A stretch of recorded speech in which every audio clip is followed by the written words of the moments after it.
Hello बच्चों, let's read this question. So this question says the first law of thermodynamics expresses, ठीक है, option A law of conservation of momentum, option B law of conservation of energy, option C law of conservation of masses, option D is or all of the above. Okay, तो चलिए बच्चों अब हम इस question को start करते हैं।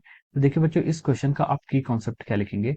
इस क्वेश्चन का की कॉन्सेप्ट हम लिख सकते हैं। देखिए, इसमें हमसे क्वेश्चन में बोला है कि लॉ ऑफ थर्मोडायनेमिक्स, जो आपकी फर्स्ट लॉ ऑफ थर्मोडायनेमिक्स है, वो आपको क्या बताती है। ठीक है, तो देखिए इस क्वेश्चन का आप की कॉन्सेप्ट क्या लिख सकते हैं? आपका फर्स्ट लॉ ऑफ थर्मोडायनेमिक्स। ठीक है, the key concept of this problem is our first law of thermodynamics. ठीक है, हमें यहाँ पर फर्स्ट लॉ ऑफ थर्मोडायनेमिक्स को डिफाइन करना है।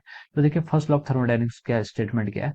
फर्स्ट लॉ ऑफ थर्मोडायनेमिक्स कहती है कि टोटल अमाउंट ऑफ हीट, आप जितनी हीट क्या देते हैं किसी सिस्टम को देते हैं, ठीक है, वो हीट कहाँ कहाँ आपकी चली जाती है, यूटिलाइज होती है। कुछ हीट तो आपके इंटरनल एनर्जी को इंक्रीज करने में चली जाती है, और कुछ हीट आपकी क्या करती है, वर्क कराती है। ठीक है, work done by the system या फिर ऑन द सिस्टम। ठीक है, तो आप जितनी हीट देते हैं वो हीट क्या जाती है, डी यू यानी कि चेंज इन इंटरनल एनर्जी को इंक्रीज करती है, या फिर आपका डी डब्ल्यू यानी कि वर्क डन पे चले जाती है। ठीक है, this is the our first law of thermodynamics. ठीक है, तो देखिए डी क्यू की आपकी हीट है, हीट की आपकी एनर्जी है। ठीक है, हीट और एनर्जी एक ही चीज है।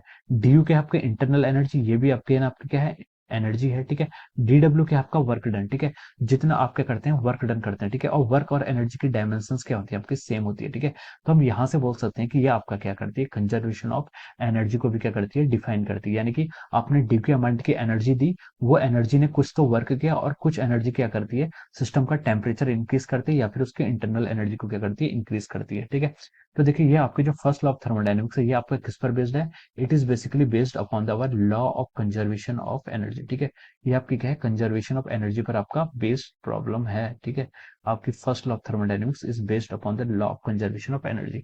तो ये आपका क्या हो जाएगा? देखिए क्वेश्चन में, देखिए उसने क्या बोला है, ऑप्शन में चलते हैं। ऑप्शन उसने बताया law of conservation of momentum, ये बिल्कुल रॉन्ग हो जाएगा। ठीक है, बी में बोला है law of conservation of energy, this is the right answer.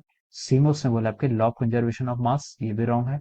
D में बोला उसने ऑल ऑफ द अबव, ये भी आपका रॉन्ग है। ठीक है, तो यहाँ से जो आपका राइट आंसर आ रहा है वो क्या आ रहा है, आपका option B. And we can write down that option B is correct. ठीक है, हम यहाँ से क्या लिख सकते हैं, जो आपका ऑप्शन बी है वो क्या आपका करेक्ट आंसर है इस क्वेश्चन का। ठीक है, option B is the right answer of this question. So I hope you all understood this concept. All the best and thank you.